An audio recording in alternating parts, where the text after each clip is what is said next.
Et est-ce que ce qui est en train de se passer, le bilan est globalement positif ou globalement négatif? Je crois qu'il y a des signaux qui permettent de dire qu'il y a l'espoir que cette période transitoire se négocie différemment par rapport aux périodes passées. Donc, on a beaucoup d'espoir que les choses pourraient aboutir. Pour l'instant, le départ était toujours difficile, surtout avec du radicalisme qu'on a constaté à un moment donné. Et donc, tout cela a été de nature à créer quelques difficultés. Sinon, il y a quand même des actes très forts qui sont en train d'être posés, qui peuvent nous permettre de dire qu'il y a l'espoir que cette période transitoire soit différente de celle qu'on a connue. Donc, vous pensez que les élections se tiendront en 2025, premier trimestre de 2025, vous y croyez? Nous y croyons, mais bien entendu, il faut que certaines conditions soient remplies. C'est-à-dire? Vous savez que lorsqu'on est en période transitoire, on n'a pas les financements comme on peut les avoir en situation normale. Et donc, c'est aussi avec le pari que la communauté internationale, ayant donc promis d'accompagner la Guinée, n'est-ce pas, dans la mise en œuvre de l'agenda qui a été présenté, qui a été adopté, livre la marchandise. Parce qu'il est question de procéder à un recensement général de la population et de l'habitat. Il est question de faire un recensement administratif à vocation d'état civil. Il est question de rédiger une nouvelle constitution. Je crois que maintenant là, la préparation se fait pour lancer le débat d'orientation constitutionnelle. Et c'est en ce moment-là que les Guinéens sont attendus parce que il faudrait que tous ensemble, on se donne la main pour avoir une constitution différente des constitutions de copier-coller qu'on a connues par le passé. Donc, si on ne traîne pas les pas, si la situation continue d'évoluer comme ça se fait maintenant, j'ai espoir que les élections peuvent se tenir en bonne date. Dr. Fayamino, en fonction de l'évolution de chaque État, est-ce que les acteurs politiques doivent être informés, consultés? En d'autres termes, Dr. Fayamino, est-ce que vous pensez que les choses sont actuellement en train d'évoluer? Puisque ça fait au moins 2 mois, c'est pas beaucoup, mais c'est quand même assez long. Rien ne se fait concrètement actuellement. Non, pas du tout. Il y a des choses qui se font. Nous, à la CPR, nous avons choisi de ne pas attendre que les choses, les actes soient posés pour qu'on nous demande de commenter est-ce que c'est un bon acte ou un mauvais. Nous avons décidé d'aller au-devant de l'actualité.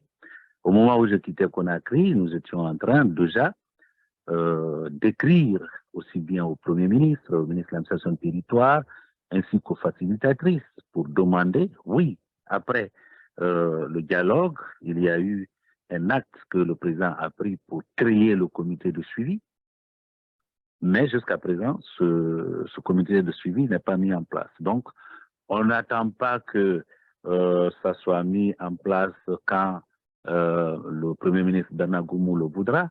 C'est pourquoi nous avons écrit pour demander une rencontre avec le Premier ministre Bernard Goumou pour lui poser la question où on en est dans la mise en place du comité. C'est aussi notre façon de nous impliquer.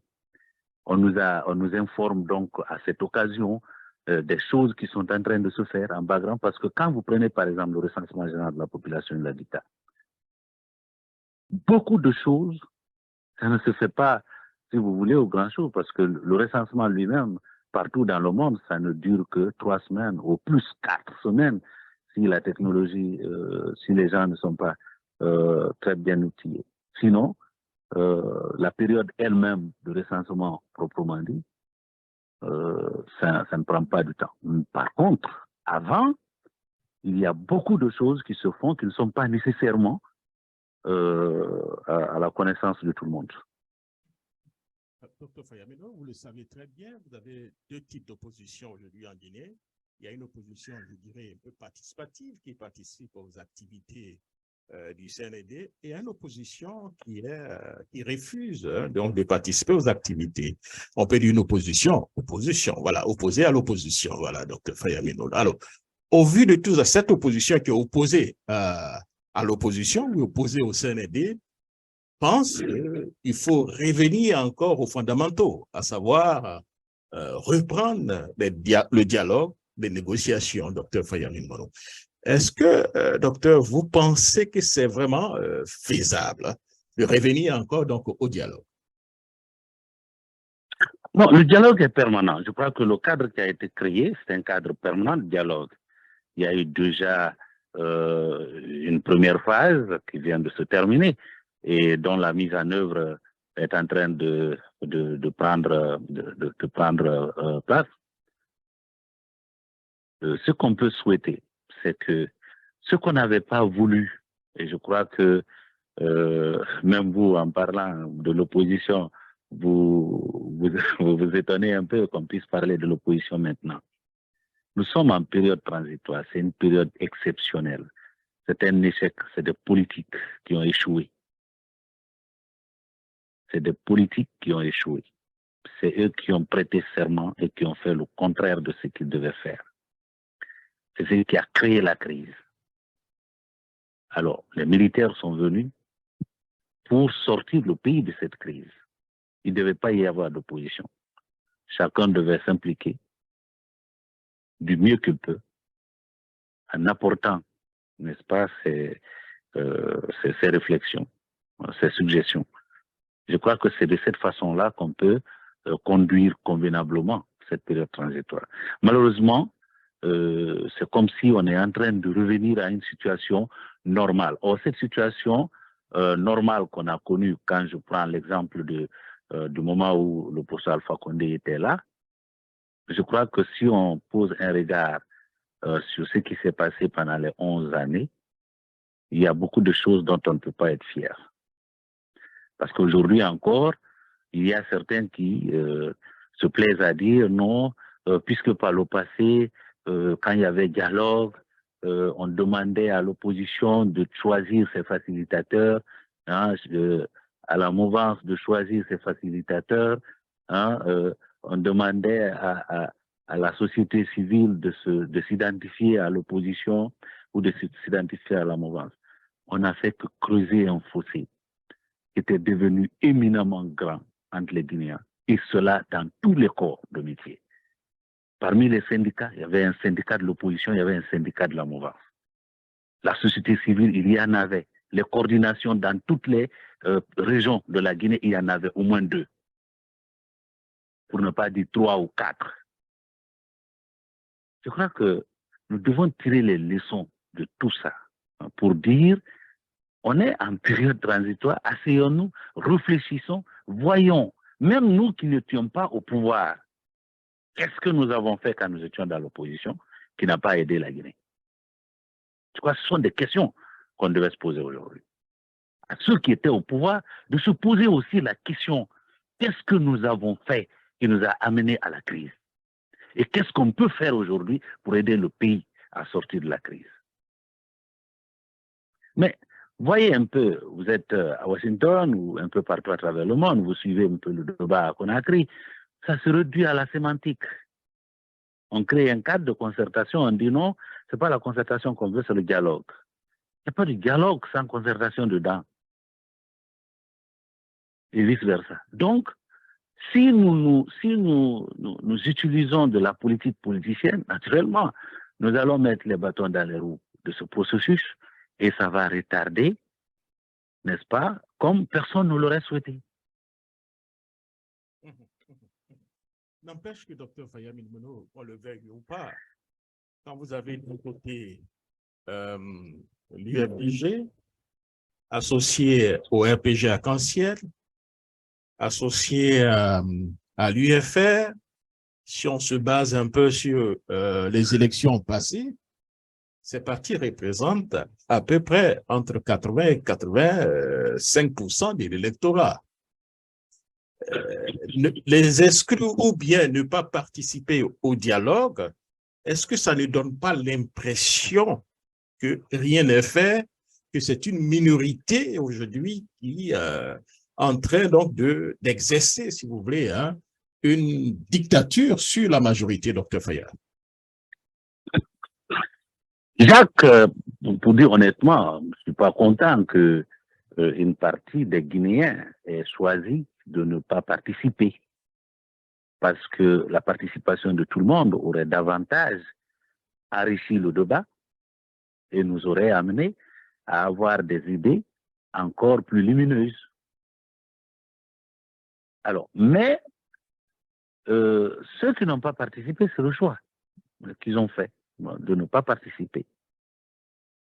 C'est de leur droit.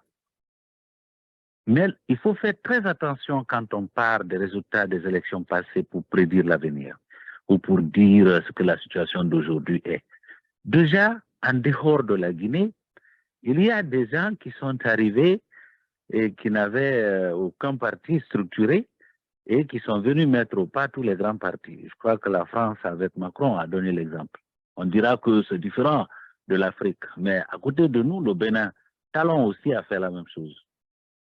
Mais si nous venons maintenant dans notre pays, là, je crois que certains partis devraient adopter une attitude de sagesse à l'image du PUP. Parce qu'en 2008, le PIP aurait pu se targuer d'avoir 80 à 90% des Guinéens derrière, parce qu'à l'Assemblée nationale, c'est le PIP. C'est le PIP qui contrôlait 90% des communes du pays. Mais j'ai beaucoup apprécié, n'est-ce pas, la sagesse qui a caractérisé les dirigeants du PIP au tournant de l'année 2008, 2009, 2010. Parce que si le PIP avait gonflé les joues pour dire bon, nous avons toute la Guinée, eh bien, le PIP se serait retrouvé dans une situation de honte. Parce que depuis, après les élections de 2010, le PIP qui n'a pas été empêché de participer aux élections, il n'a pas eu au total 3 députés dans les 2 élections législatives qui ont été organisées. Donc c'est pourquoi il faut faire très très attention. On va me dire oui, c'est parce que le président du PIP est mort. C'est là d'ailleurs où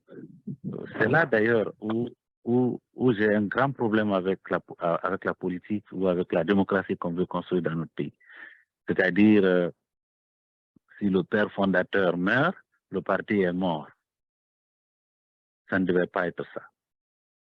Ça veut dire qu'on n'est pas en train de construire véritablement des organisations qui peuvent résister. Comprenez? Donc, si aujourd'hui, des partis politiques se disent oh, oui, hier nous avions tel score, c'est ce qui nous donne aujourd'hui le droit de dire on a tout le monde derrière nous, je crois que il faut faire très attention. Il faut un peu plus d'humilité, parce que l'histoire nous enseigne autre chose. Le PDG, nous étions tous là-dedans, à la naissance, en Guinée. Dès que tu naissais, tu devenais militant du PDG. Ça jusqu'en 84. D'accord. N'empêche que la politique, c'est aussi le jeu de mon nombre. Est-ce qu'on le veuille ou pas, il y a pratiquement le nombre. Oui, c'est le jeu de nombres, mais ces nombres-là sont dynamiques. Ces nombres sont dynamiques. C'est pas statique. Rien ne prouve que les choses ont changé. Hein. Jusqu'à preuve du contraire, on a l'impression que c'est encore le statu quo, que le nombre se trouve du côté au moins du quatuor. Mais on reviendra à ça tout de suite. Mais je comprends exactement votre raisonnement, Dr. Fayad. Hein. Alors, je vais aller du côté de Léo. Alors, Léo, alors ceux qui nous suivent, nous animons cette émission en collaboration. Nous co-animons avec la radio Bascotte. Léo Bangoura, concernant la transition. Je ne sais pas si vous avez 1 ou 2 questions. Allez-y. Jacques, merci. J'ai 2 ou 3 questions pour Dr. Fayad.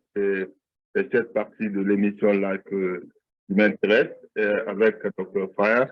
Alors, docteur, bonjour. Oui, bonjour, monsieur Bangoura. Voilà, ma question pour vous, vous avez tout de suite parlé de régime en régime, des drames que nous avons tous connus, mais vous avez aussi dit quelque chose par rapport à la question de Ousmane. Là où je suis d'accord avec vous, en Guinée, pourquoi les gens se lancent dans la politique, c'est parce que les vrais problèmes de la Guinée ne sont toujours pas posés. C'est-à-dire, on connaît nos problèmes, mais jusqu'à présent, on n'a pas posé les vrais problèmes de la Guinée pour en discuter. Là, je suis d'accord, c'est pour cette raison, beaucoup de personnes, beaucoup de Guinéens sont en train de s'impliquer dans la politique pour voir ce qu'eux aussi pourront faire pour leur pays. Alors, ma question pour vous, Dr. Faya, est pourquoi vous avez décidé de soutenir cette transition et pour quelles raisons? Parce qu'aujourd'hui, les gens ont des problèmes. Comme moi, je vous dis, vous êtes l'un de nos leaders politiques sur lesquels on comptait. Mais aujourd'hui, on voit ce changement-là. Pourquoi vous avez décidé de soutenir cette transition? C'est ma première question. Mais vous savez aussi, Dr. Faya, que cette transition est soutenue par à différents niveaux. Le CND, la vision du CND, c'est quoi? C'est axé sur la refondation, comme ils le disent, la justice et la lutte contre la corruption. Mais est-ce que, docteur, c'est-à-dire vous voyez des résultats après une année de gestion, quels résultats vous pensez que les Guinéens ont obtenu de ces une année-là? Ça, c'est ma deuxième question. Ma troisième question, docteur, puisqu'on va partir vite, c'est par rapport au chantier. Mamadi Doumbouya a ouvert beaucoup de chantiers. Beaucoup de chantiers. Vous savez, il est en train d'abord de mettre les routes, ce qui est bien. Il est en train de construire les hôpitaux. Plusieurs chantiers sont ouverts. Est-ce que cela ne vous inquiète pas, Dr. Faya, puisque les gens pensent que est-ce qu'il pourra faire tout ça là en 24 mois? Voici mes trois premières questions. Bon, la première question, M. Bangoura, vous me demandez pourquoi. Et je crois que vous avez posé la question de la bonne façon. Parce que pour certains, le BL, certains partis soutiennent le CNRD. Non, on n'a pas besoin de soutenir le CNRD. Je crois que le CNRD a dit clairement qu'il n'est pas venu pour créer des associations de soutien à son nation. Par contre, ce qu'ils ont demandé, c'est que tous les Guinéens, quelle que soit notre position que nous avions hier, hein, qu'on soit de l'opposition, qu'on soit de la mouvance, que l'on se donne tous la main pour refonder notre nation. Et donc, c'est un discours, à mon avis, et qui dit aussi la corruption, les détournements de deniers publics sont la cause de beaucoup de choses que nous vivons, que nous déplorons aujourd'hui. Il faut que nous combattions cela. L'impunité, ça nous a caractérisés pendant trop longtemps. Il faut qu'on y mette fin. Vous savez, c'est des choses que nous-mêmes, dans l'opposition, on a dites pendant 11 ans au moins. On a déploré, on a dénoncé les détournements, on a dénoncé les médias que vous êtes. Vous nous avez balancé à la figure tous les matins les scandales, etc., etc. Alors, mais qu'est-ce qu'on vivait avec l'ancien régime? Celui qui était le chef d'orchestre, donc le président, c'est comme s'il continuait à faire l'opposition. C'est lui-même qui critiquait ses ministres qu'il a pourtant nommés. Il trouvait que ces choses, ils étaient corrompus, ils étaient en train de dilapider des biens de l'État, etc., etc., mais avec une action. Et ils sont venus, ils ont dit, il faut qu'on prenne des actions. Donc, ce qui est mis de l'avant, pour qui connaît la Guinée. Et si aujourd'hui, nous nous aimons souvent, ou nous nous plaisons souvent à prendre l'exemple sur le Ghana. Le Ghana est en train d'avancer. Oui, le Ghana est en train d'avancer parce que le Ghana a eu la chance d'avoir un Rawlings passé par là.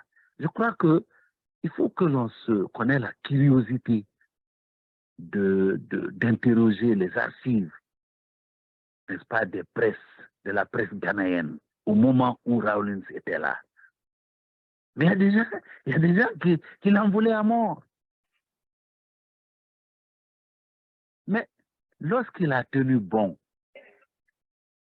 vers la fin, il a été bien récompensé par le peuple ghanéen parce qu'il n'a même pas eu il n'a même pas eu devoir de se faire accompagner par quelqu'un qu'on appelle un garde-corps. Notre pays se trouve à ce tournant aujourd'hui. C'est vrai, c'est très douloureux de prendre certaines décisions, de les exécuter, pour un système qui est rodé dans les contre-valeurs. En fait, la Guinée est plongée dans les contre-valeurs depuis très longtemps. Très longtemps. Pour l'en sortir, eh bien, ça demande de l'audace, ça demande du courage. Donc, pour moi, quoi de plus noble? Je crois que je n'étais pas le seul. Tout le monde, d'ailleurs, avait salué ça, parce que je me rappelle, après les toutes premières communications du CNRD, même le RPG était représenté au Palais du Peuple quand les contacts avec les acteurs politiques et sociaux ont commencé. Ça veut dire que le discours et le plan qui avait été mis de l'avant, hein, encore aujourd'hui, nous donne l'espoir que si, avec courage, on met ça en œuvre, la Guinée peut se porter mieux. C'est pourquoi j'ai décidé, n'est-ce pas, avec le Bloc libéral, avec la CPR, de nous impliquer, parce que nous voulons la réussite de cette période transitoire. Maintenant, vous me demandez, je vais aller directement à la troisième question qui est simple à répondre. Le fait de commencer beaucoup de chantiers, ça ne veut pas dire que Mamadi Doumbouya va nous dire ce que Paul Biya a dit au Cameroun. Laissez-moi finir ce que j'ai commencé.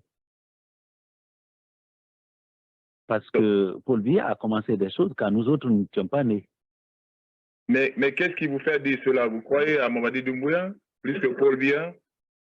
Écoutez, pour l'instant, il n'y a rien qui me donne, il n'y a rien que je peux prendre d'objectif pour dire qu'il peut changer, pour nous dire, c'est-à-dire faire un tournant à 180, à 360 degrés, dire que bon, c'est moi qui disais qu'aucun membre du CNRD ni aucun membre du gouvernement ne sera candidat aux prochaines élections, mais je vais enlever la tenue. Ça, c'est une chose à laquelle je n'ai pas encore pensé. Si je me trompe, je m'en excuse, mais je souhaite que je ne me trompe pas. Donc, ces chantiers-là, qui sont commencés, ça et là, et certains, ce sont des chantiers qui avaient été lancés, mais dont l'argent avait pris une autre direction. Parce que vous prenez, par exemple, les voiries urbaines qui sont en train aujourd'hui d'être faites. Il y a beaucoup de ces projets-là qui ont été conçus, qui ont été financés, mais les premiers financements avaient pris d'autres directions.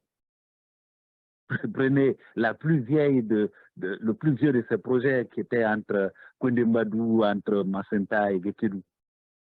Quand je suis arrivé à Guékédou, j'ai vu la route Koundembadou-Guékédou, c'est-à-dire que ça a renforcé un peu ma conviction que quelque chose est en train d'être fait.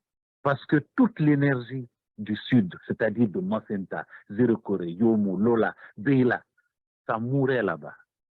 C'est pourquoi quand vous allez au marché qu'on appelle le marché forestier à Yimbaya, vous êtes accueillis par des odeurs, les odeurs de bananes, de ceci ou cela, tout ce qui est périssable.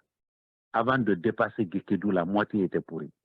Aujourd'hui, c'est un passé. C'est maintenant le projet entre Guékédou et puis Badala. Et dans beaucoup de parties du pays, quand je suis allé au Fouta, par exemple, même entre les sous-préfectures, il y a vraiment, même si ce n'est pas le goudron, je sais, par exemple, pour prendre la route de l'Abbé à Mali, on allait à 60 à l'heure. Ça, c'est pour vous dire qu'il y a des choses qui sont en train d'être faites et on ne nous dira pas que tant qu'on ne finit pas, on ne quitte pas. Non, je ne crois pas que le CNRD envisage cela non plus.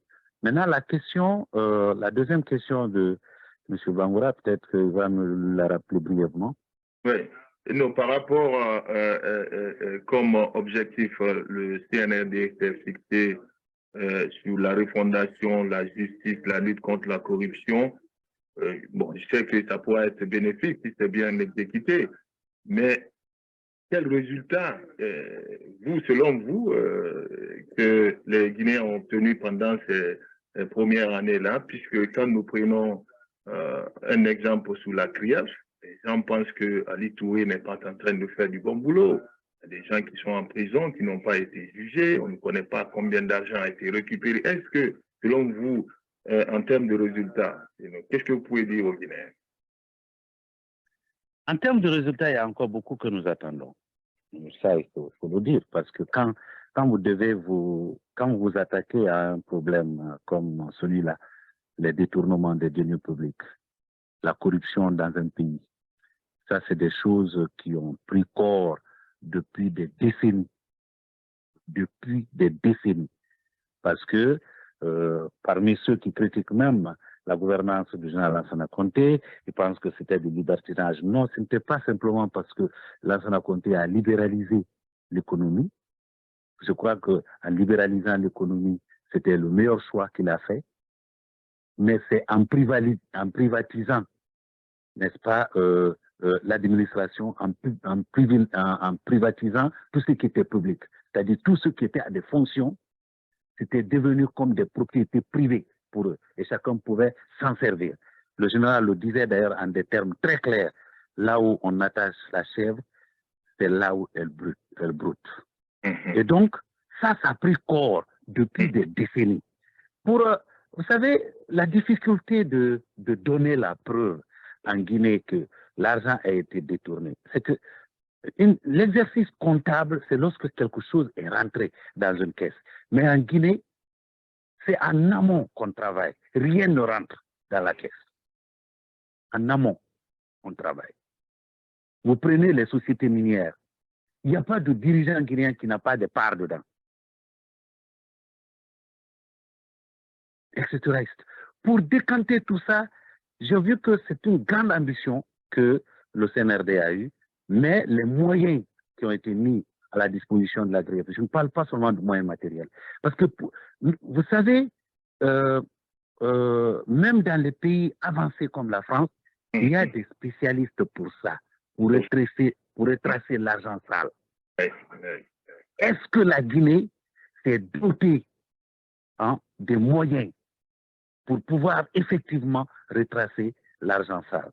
C'est pour cette raison, quand vous vous posez la question, est-ce que le bilan est à la hauteur? Non, le bilan n'est pas encore à la hauteur. Parce que ça ne nous plaît pas, par exemple, que l'on dise tel a détourné, qu'on ne le prouve pas un an après. Vous comprenez? Et parce que nous tenons aussi au respect, n'est-ce pas, de la présomption d'innocence. C'est-à-dire que quand on dit tel a détourné, c'est à vous de donner la preuve. Celui qui accuse, c'est celui-là qui donne la preuve. Alors, je crois que les toutes dernières informations que j'ai par rapport à ça, qui est chose à la fois qui donne de l'espoir, c'est qu'il se pourrait que le procès, par exemple, concernant l'ancien Premier ministre Kassouri et d'autres comme Diané, etc., que très bientôt, n'est-ce pas, on va se retrouver devant un jugement. Le procès va commencer. Mais effectivement, c'est agaçant que des gens soient maintenus en prison et on les a accusés de quelque chose, mais on n'a pas encore les éléments probants pour dire voici ce qu'ils ont fait. Et nous attendons beaucoup de ces procès-là. Parce que ce que nous cherchons, c'est rien que la vérité, parce que c'est-à-dire que de même que nous ne voulons pas que quelqu'un qui effectivement a plongé dans la corruption, dans les détournements, s'en sort, comment on appelle ça, indemne. Nous ne voulons pas non plus qu'un innocent soit mis en prison pour quelque chose qu'il n'a pas fait. Merci beaucoup. D'accord. Merci à vous, docteur. Jacques, je vous informe que Mme Sano de Soukondé aimerait dire bonjour à docteur, notre invité. Merci Jacques. D'accord, il n'y a pas de problème, on le fera tout à l'heure. Alors, je reviendrai vers vous tout à l'heure. Docteur Faya, nous savons que vous êtes un très bon enseignant, mais soyez un peu laconique, comme ça on va prendre beaucoup de personnes qui veulent intervenir ce soir, hein, docteur Faya. Voilà. Tout à l'heure, on permettra à Mme Sano, je crois que si elle est sur Nadia, on permettra à Mme Sano de vous dire bonsoir, Mme Sano, si vous êtes là, appuyez sur la touche 5 étoiles, ou bien Mme Sano est sur votre ligne. Si elle est sur votre ligne, elle est sur votre ligne. Voilà, elle est sur le 206, le numéro qui commence par le 206. Elle est sur ma ligne, bien sur votre ligne. Non, elle est sur le numéro qui commence par le 206 et qui se termine par le 4753. D'accord. Donc, si vous pouvez ouvrir son mic, vous ouvrez son mic à tout moment, bien je vais tenter de l'ouvrir. Alors, on reviendra avec elle tout à l'heure. Bon, nous allons passer aux frais donc, du panel. Alors, on va directement du côté d'Allemagne. Hein. Ibra, allez-y pour... on va aller limiter en même temps les questions pour qu'on puisse avancer. Au maximum de questions, Ibra. On va commencer par vous. Hein. Voilà, Ibra. Allez-y. Monsieur Camara, depuis l'Allemagne. J'espère que vous n'êtes pas muet, Ibra. Bon, si Ibra est muet, je vais reprendre tout à l'heure le temps de gagner en temps. Lamine Condé, allez-y si vous avez autre question.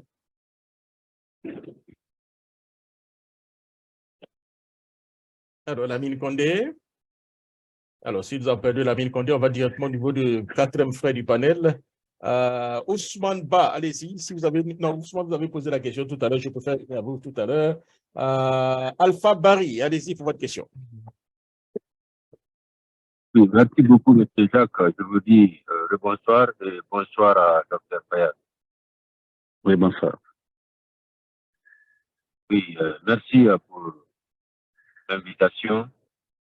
Je dis bonsoir à tous mes frères et à ma maman du Soukondé, Et docteur, moi, dans ma lecture de la situation sociopolitique de notre pays, qui a ouvert ses portes et fenêtres depuis le 5 septembre 2021, et je vous mets dans la catégorie de l'opposition qui est d'accord avec ce qui est en train de se faire en Guinée. Il y a deux catégories d'opposition en Guinée maintenant. C'est-à-dire il y a l'opposition participative et puis qui travaille avec NRD et il y a l'autre qui se dit opposé à la gestion unilatérale de la transition. D'accord. Maintenant, cette opération de digitalisation qui est considérée comme une innovation par le CNRD a fait que beaucoup de nos enfants ne vont plus à l'école, tout simplement parce que leurs enseignants sont en train de se battre pour pouvoir s'enregistrer. Mais vous, de votre côté, je ne vous ai pas entendu parler de cette situation. Ça, c'est ma première question. Et ma deuxième question, c'est par rapport à cette opération visant à mettre en place des délégations spéciales par le ministère de l'administration du territoire à sa tête, Maud Condé. À mon entendement, je parle sur la base des textes qui nous gouvernent. Et pour qu'on parle de délégations spéciales, il y a des recommandations qu'il faut suivre, parce que la loi est claire là-dessus. Maintenant, vous, en tant que politique, quelle est votre position par rapport à cet acte que moi je qualifie illégal?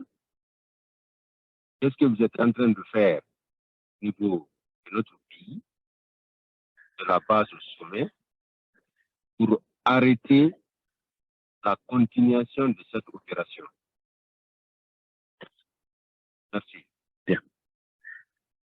Bien. Votre première question, je crois que c'est vrai que Quand j'étais à l'intérieur du pays, je suis intervenu sur certains médias pour décrire la situation qui est plus lamentable d'ailleurs que ce que vous êtes en train de dire, parce que ce que vous êtes en train de dire, c'est juste conjoncturel, alors que le fait qui est normatif aujourd'hui dans notre pays, c'est de constater que à l'intérieur du pays, si à Conakry nous avons le surnombre, par exemple, d'enseignants, à l'intérieur du pays, dans la Guinée profonde, dans les sous-préfectures, dans les districts, eh bien, ce sont des contractuels qui sont en nombre. Et les contractuels, c'est pour la plupart des gens qui viennent à l'enseignement parce qu'il n'y a pas d'autre choix. Parce que ce n'est pas enseignant qui le veut. On peut être un bon mathématicien et être un mauvais professeur de mathématiques. Ça demande donc une formation. Nous avons eu à faire des propositions. Même souhaiter un moratoire sur les retraites qu'on est en train de faire actuellement dans le domaine de l'éducation. Ceux qui étaient en situation de classe, qui ont encore la maîtrise de la matière et de la pédagogie, nous sommes allés jusqu'à proposer que ceux-là soient maintenus, quitte à ce qu'il y ait un contrat qui leur permette non seulement de continuer à dispenser des cours, mais contribuer, n'est-ce pas, à la formation de ces jeunes gens qui viennent en nombre taper à la porte de l'éducation sans être véritablement préparés pour enseigner. Aujourd'hui, dans la plupart des cas à l'intérieur du pays, dans les sous-préfectures, dans les districts, ceux qu'on appelle les enseignants, c'est vraiment des adultes qu'on met devant les enfants pour ne pas, pour les empêcher de sortir dans la cour et vaguer à autre chose. Donc, ce que vous dénoncez, c'est conjoncturel. Il est question effectivement, pour aussi maîtriser les effectifs, que l'on fasse en sorte que on digitalise tout pour empêcher que les gens se clonent en 20, 30, 40, parce qu'en Guinée, la fonction publique guinéenne, elle ne paye pas le poste, elle paye le numéro.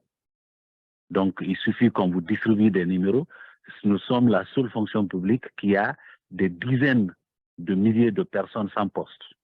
Ils émargent tous les mois, ils perçoivent, ils sont d'ailleurs au virement, ils reçoivent un salaire, mais ils ne foutent rien parce qu'il n'y a pas de poste pour eux.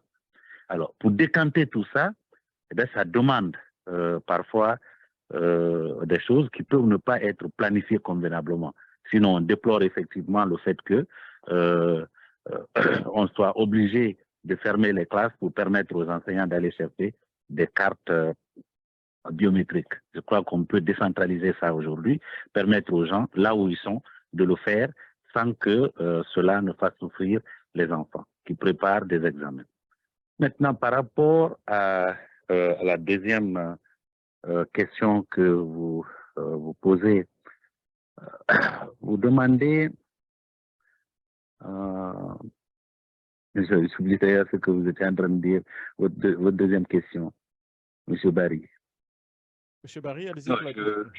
Je parlais. Oui, Jacques, vous pouvez aller. Non, allez-y pour la deuxième question, allez-y. C'est que je parlais de ce phénomène d'installation de délégations spéciales. Ah oui, les délégations spéciales. Je vais vous dire, je vais aller direct. En fait, je me suis exprimé sur la question. Je suis de ceux qui pensent que les conseils communaux ne sont pas plus légitimes que l'Assemblée qui a été dissoute. Il n'était pas plus légitime que le président de la République qui a été déposé. Nous nous rappelons exactement les circonstances dans lesquelles les élections locales ont été faites. Nous avons encore des contentieux dans les cours et tribunaux aujourd'hui, où des dizaines de nos militants ont été violentés, certaines les oreilles coupées. Parce que simplement, il fallait que le maire soit celui que le roi veut. Donc, si on se rappelle de tous les problèmes qui ont caractérisé cette élection, je suis étonné que les gens aujourd'hui prennent position pour dire qu'ils défendent la démocratie. On a tous suivi comment les délégations spéciales se sont installées, hein, dans notre pays. Je crois que moi, pour faire simple, le CNRD aurait dû faire, comme il l'a fait pour l'Assemblée et pour certaines institutions, un communiqué pour dire les conseils communaux sont dissous et seront remplacés progressivement par les délégations spéciales. Point. Parce qu'on ne peut pas dissoudre les conseils communaux conformément à la loi. Parce que ce que la loi dit en la matière, c'est que pour qu'un conseil communal soit dissous, il faut qu'au moins 15% de ses membres soient reconnus coupables par un magistrat. Aujourd'hui, on a dissous des conseils communaux simplement par soupçon de corruption, de détournement. Je trouve tout ça, c'est une perte de temps. On aurait dû, comme on l'a fait pour l'Assemblée nationale, comme on l'a fait pour le président de la République, hein, un communiqué dire que les conseils communaux sont remplacés par des délégations spéciales. Et d'ailleurs, ça va nous permettre d'avoir plus de transparence dans la dévolution du pouvoir. Voilà notre point de vue par rapport à cela. D'accord. Alors, M. Barry, je vous promets, je reviendrai vers vous tout à l'heure, on va gagner un peu en temps. Alors, rapidement, on va aller du côté donc, de M. Ousmane Ba. Ousmane, est-ce que vous avez une question concernant, une ou deux questions concernant ce segment, la transition? Ok, merci beaucoup, Jacques Roger. Encore une fois, merci à Dr. Faya. Je dis bonsoir à tout le monde. Dr. Faya, je voudrais savoir ce qui se passe aujourd'hui dans notre pays. Vous êtes un simple supporter ou bien vous êtes consulté par rapport à ce qui se déroule dans le pays? Encore une fois, merci d'être là. Si on est consulté, nous, tout ce que nous pensons être pertinent pour que cette période transitoire réussisse, nous le proposons, n'est-ce pas, à qui de droit. C'est-à-dire, qui de droit, c'est-à-dire, à qui de droit? Vous faites allusion à qui? C'est-à-dire que nous ne sommes pas interdits de proposer un mémo à ceux qui nous dirigent aujourd'hui, au gouvernement, un membre du gouvernement en particulier, quand un sujet, n'est-ce pas, qui pose problème, nous avons la possibilité de faire une réflexion pertinente pour servir notre pays. Nous le faisons. D'accord. En fait, nous nous sommes dit... Vous pouvez donner un exemple où vous avez été consulté par une question nationale, où vous avez fait un mémo ou bien des mémos depuis le 5 septembre 2021? Très bien. Le premier mémo que nous avons adressé au CNRD, nous avons eu à proposer un certain nombre de choses. Et lorsqu'on a vu la mise en place des institutions, on n'a pas exactement vu les propositions qu'on avait faites se reproduire, mais on a vu que les propositions étaient proches de ce qui apparaissait dans nos mémoires. Je vous donne un exemple. Lorsqu'il était question de déterminer la composition du CNT, il y a des partis politiques qui pensaient que c'est encore le moment d'envoyer des frères, des cousins pour meubler. Certains avaient proposé jusqu'à 150, 200. Même aujourd'hui, il y a des partis politiques qui rêvent que le nombre de conseillers du CNT va augmenter. Nous avions proposé 75. On est allé à 81, pas une différence de 6.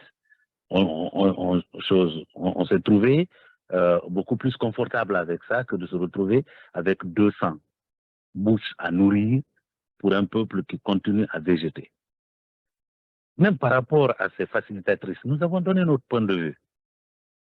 Il ne faut pas qu'on aille vers, n'est-ce pas, la situation qu'on a connue par le passé, où on va demander aux uns, choisissez vos facilitateurs, d'autres, choisissez vos facilitateurs. On parle de la Guinée. Même au moment où, dans l'opposition, nous avons exigé que nous ayons un facilitateur pour nous, à quoi ça nous a amené? Le résultat qu'on a eu. qu'on se tourne vers ça. Parce que si on n'évalue pas ça de façon objective, on va continuer à reproduire les mêmes erreurs et le pays va continuer à souffrir. On a choisi 3 dames.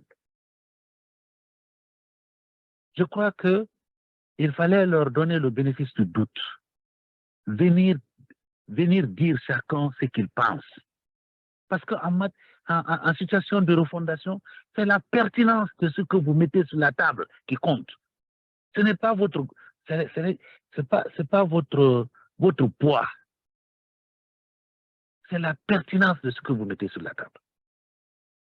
Donc, je peux vous dire que par rapport aux questions essentielles, nous n'attendons pas que quelqu'un vienne nous demander est-ce que vous pensez non, nous faisons nos propositions.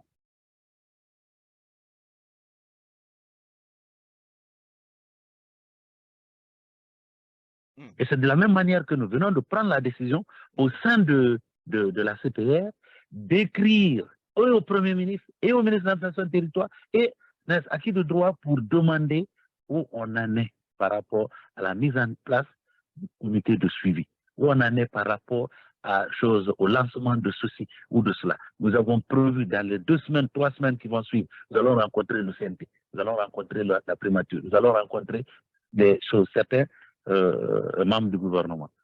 C'est la seule façon pour nous de nous impliquer pour nous faire entendre. D'accord. Voilà. Merci beaucoup, docteur. Lamine, oui, allez-y pour votre question, Lamine. Merci beaucoup. Bonsoir, docteur Faya.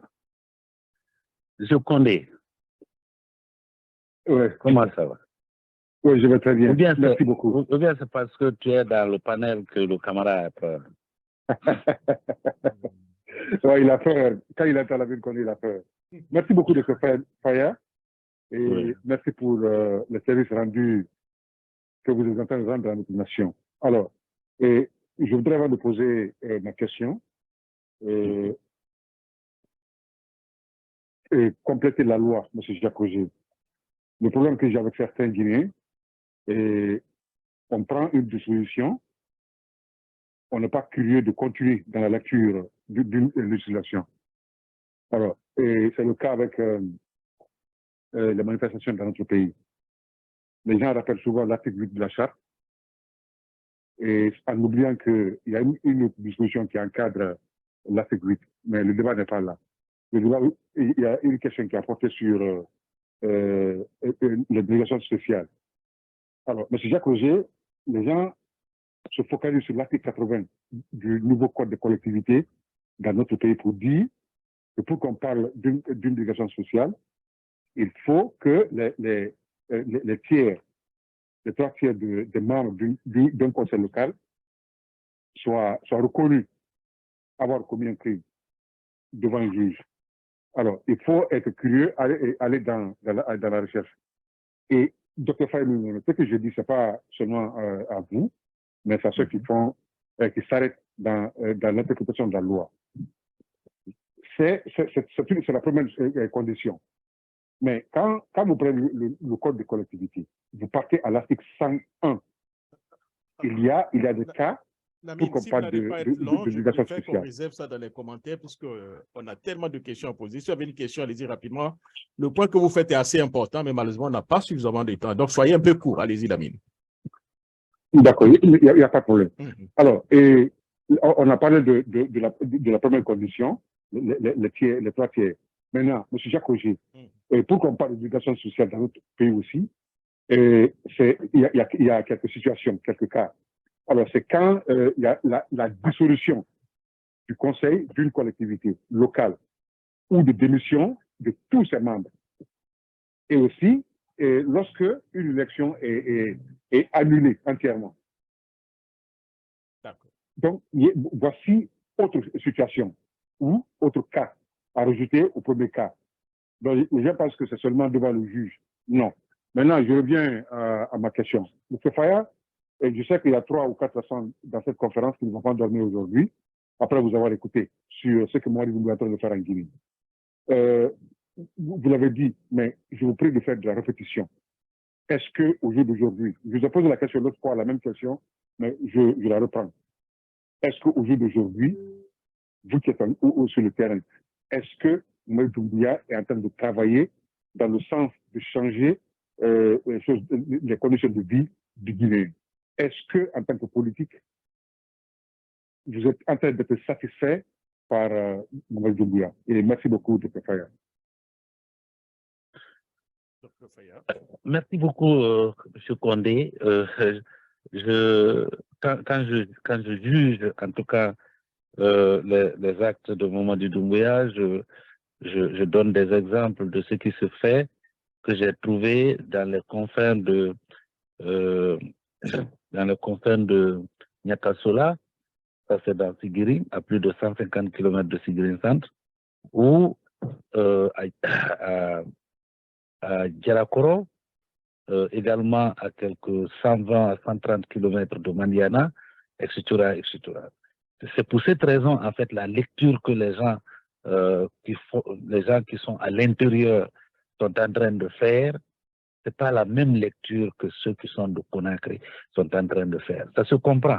Ceux qui sont à Conakry, c'est quand le bateau vient avec le riz qu'ils se nourrissent. Et en fonction des différentes fluctuations de la conjoncture internationale, le sac peut monter, ça peut descendre.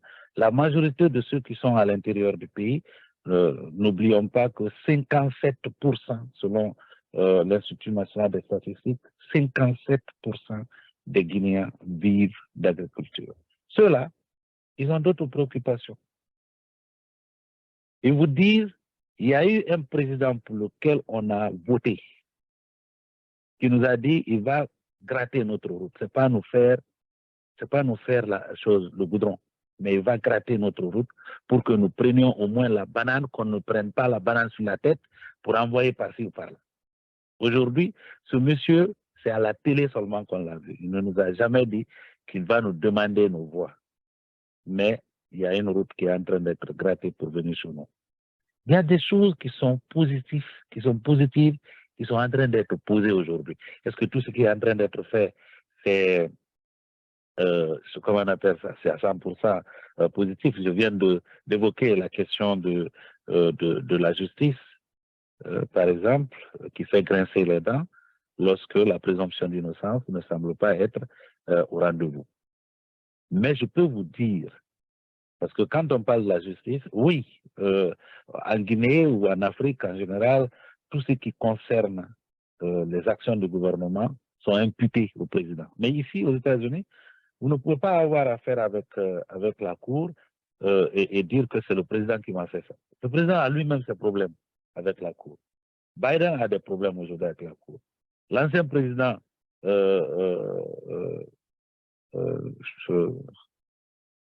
l'ancien président républicain avait aussi encore des problèmes avec les cours et tribunaux. Donc,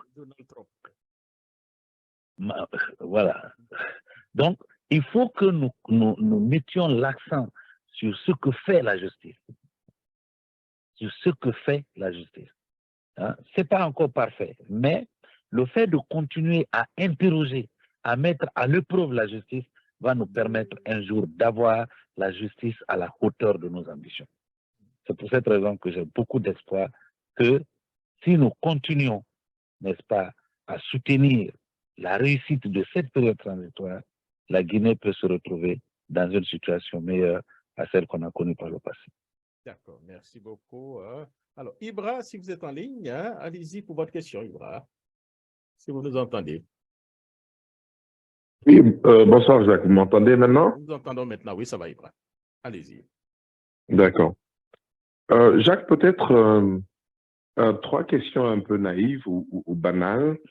La première question concernerait un peu le rapport de Dr Faya au parti classique.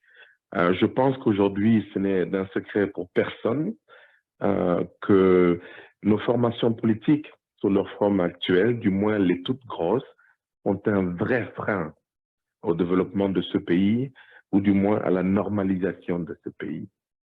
Que pense Dr Faye de certaines idées qui sont avancées, comme celle du président du Conseil national de la transition, Dr Dansa Kourouma, qui prône qu'il nous faudrait en fait 2 grands partis en République de Guinée pour nous faciliter la tâche, Jacques. En somme, est-ce que le charcutage de nos grands partis politiques, le RPG, l'UFDG et l'UFR, serait plutôt bénéfique dans la bonne marche du pays? C'est ma première question. Ma deuxième question, est-ce que le trop rapprochement, ou du moins cet alignement du bloc libéral avec les idées du CNRD ne risque pas d'être préjudiciable pour un parti tel que le bloc libéral, donc par ricochet pour Dr Faye? Vous avez écouté des questions tout à l'heure, des questions assez vicieuses comme celle d'Ousmane. C'est un peu vers ça que ça tend. On se pose des questions. Et ma troisième question, qui n'en est pas une, Dr Faye, c'est peut-être une doléance. Le problème de la Guinée, il n'est pas que politique, il est très économique. Dr Faye, la Guinée, les gens n'en parlent pas beaucoup, mais nous sommes un pays qui est pris en otage. L'ensemble de la richesse qui est créée dans ce pays est de facto et de manière immédiate expédiée hors de ce pays. Que vous prenez les miniers, que vous prenez la téléphonie, Orange Guinée, qui appartient en fait à Orange Sénégal. C'est-à-dire que la plus-value générée par ces compagnies ne dort quasi pas en République de Guinée. En ce moment même, Jacques, nous faisons sortir des produits agricoles de la Guinée. Un dernier point, Jacques. C'est important ce que je suis en train de dire, Jacques.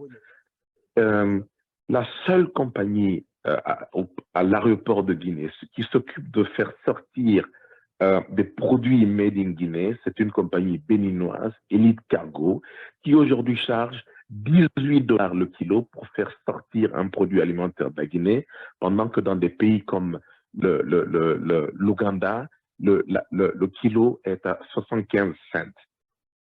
Donc, c'est toutes ces choses qu'il faut revoir. Je pense qu'en créant de la richesse, en mettant des idées pour créer de la richesse, diminuera aussi cette tension sociale qu'il y a en République de Guinée, parce que le problème qu'on a aujourd'hui, c'est le peu de richesse qui est créé, qui crée ce climat de méfiance de part et d'autre et de moins bon vivre dans ce pays. Jacques. Merci beaucoup. Alors, Dr Faye, vous avez donc 3 petites questions. La première question, c'est 2 grands partis. Deuxième question, votre rapprochement avec CNRD, est-ce que ça ne va pas vous porter préjudice? Troisième, le problème de la Guinée n'est pas seulement politique, mais aussi économique. Allez-y, Dr Faye. Oui, Ibra, votre première question,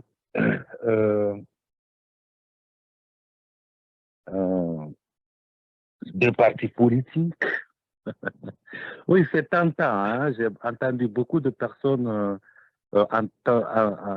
entonner cette chanson. Je crois que l'ancien Comté nous avait proposé ça. On s'est battu pour que ce soit... c'était un militaire hein, qui nous avait proposé ça, le bipartisme. On a refusé, on est parti dans le multipartisme intégral, mais effectivement, les partis politiques tels que ça se forme, tels que ça fonctionne aujourd'hui, ça ne fera pas nécessairement avancer la démocratie, parce que pour que la démocratie avance, il faut qu'il y ait une démocratie d'abord à l'interne des partis politiques, que les partis politiques soient dépersonnalisés, et qu'il y ait une véritable compétition au sein, n'est-ce pas, des partis politiques. Je crois que le premier travail qu'il faille faire, parce que c'est plus facile de le dire que de le faire, c'est-à-dire que dire aujourd'hui, on va prendre un décret pour dire, bon, il y a le parti démocrate, le parti républicain en Guinée, chacun n'a qu'à prendre un camp. C'est très facile à dire, mais c'est très difficile à faire. Je proposais, moi, autre chose. Je disais, il faut commencer d'abord par assainir complètement l'arbre. Aujourd'hui, on compte, selon les statistiques que nous donne le ministère de l'administration du territoire, 187 à 190 partis politiques. Mais si on fait une bonne évaluation au regard de la loi, vous ne trouverez pas une cinquantaine qui sont en règle par rapport à la loi. Parce qu'un parti politique qui n'a pas de siège, qui n'a pas de compte, qui n'a pas une structure, qui n'a pas, finalement, n'est pas un parti politique. Donc, on peut procéder d'abord à cet assainissement-là. Le fait qu'émergent deux grandes tendances en Guinée, ça doit s'imposer dans l'exercice même de la démocratie que de le faire mécaniquement. Parce que le bipartisme comme tel, je ne sais pas si ça existe dans un pays. Je sais qu'en Sierra Leone, par exemple, il y a deux partis politiques. Je ne connais pas très bien s'il y a d'autres partis, mais je n'en connais pas un pays dans le monde où on n'a que deux partis politiques, même si parfois les gens à distance sont séduits par la situation américaine où on a démocrates et républicains et ne savent pas que nous avons aussi le parti des écologistes, le parti des libertins, le parti il y a tellement de partis politiques, certains ne font de compétition que dans les États. Donc, ça, c'est un exercice que nous allons faire et le débat est ouvert là-dessus. Nous comptons participer à cela.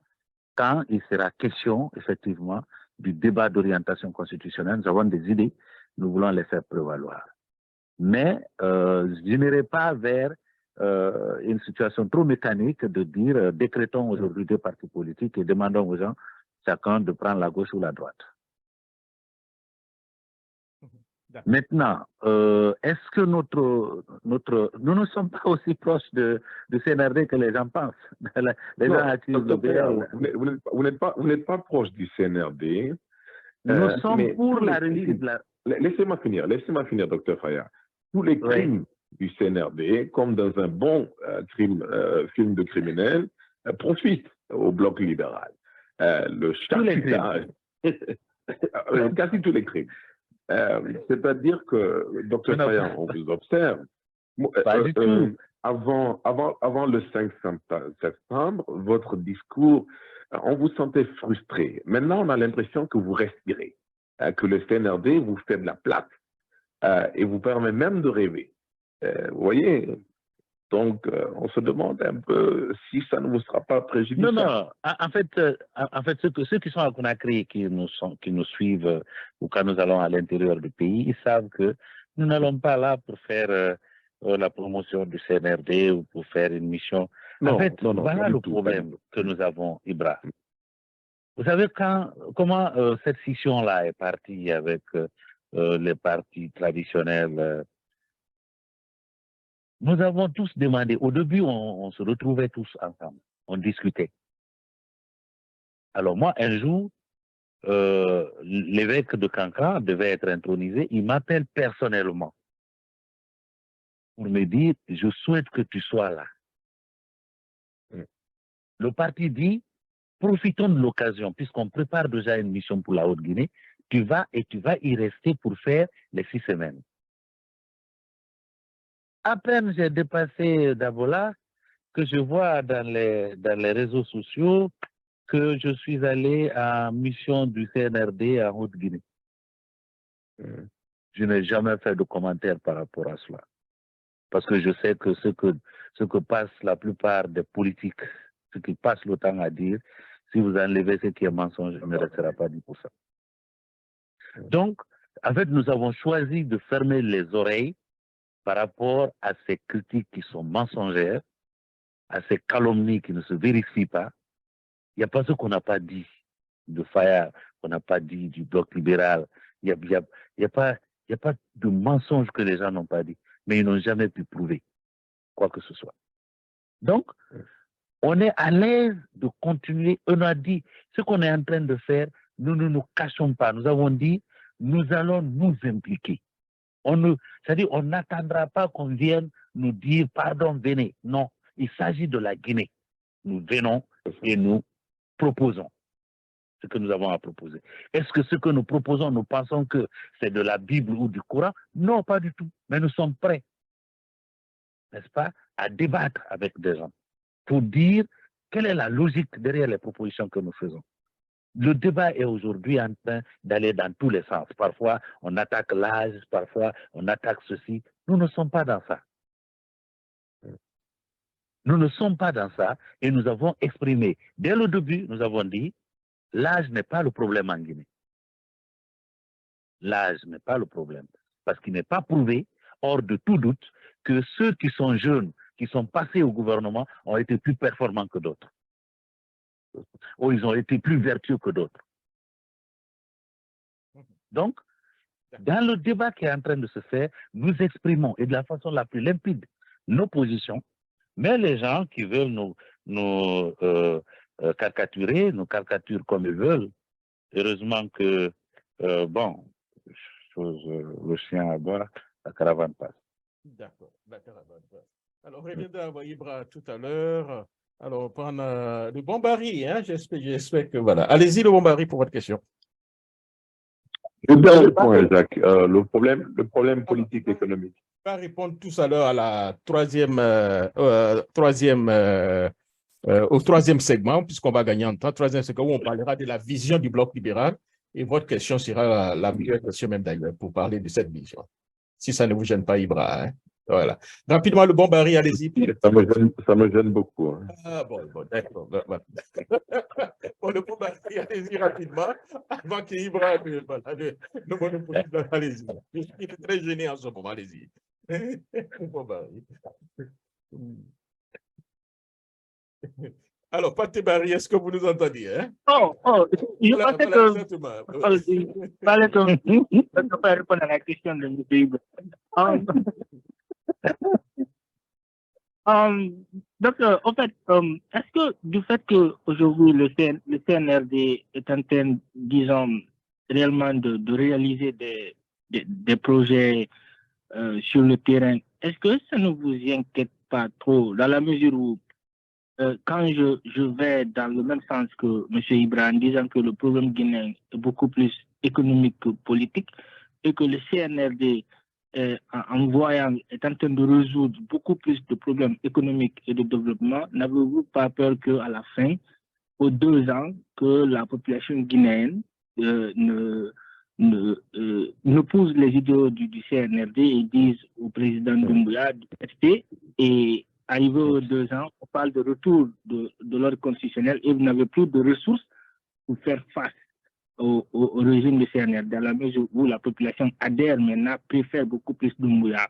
J'avais pris même l'exemple où des gens disaient que ils n'ont jamais connu Alpha Condé, c'était une personne qui a été élue mais qui n'a pas fait de projet de développement, et Doumbouya, lui, qui n'a pas été élu, qui n'est jamais allé voir la population, demander leur voix, arrive aujourd'hui à résoudre le problème. N'avez-vous pas peur un peu que vous vous retrouvez dans le même piège, ce que disait tout de suite M. Ibra, c'est-à-dire d'être trop du côté du CNRD et à la fin, il n'aurait plus d'âme pour combattre le CNRD après les 2 ans. Alors, y compris les grands partis, hein, y compris les grands partis, je mets tout le monde dans la même assiette. Docteur Faya, puisque la question de M. Pathé Barry... Je vais vous dire honnêtement, si le CNRD... Docteur Faya, oui? Puisque la question de M. Pathé Barry rejoint un peu celle de M. Ibra, nous rentrons dans le troisième segment qui consiste à parler de la vision du bloc libéral. Donc, vous répondrez à cette question et puis on peut profiter pour répondre à la troisième question de M. Ibra. Allez-y. Bien. Comme vous le dites, M. Barry, si effectivement le président Doumbouya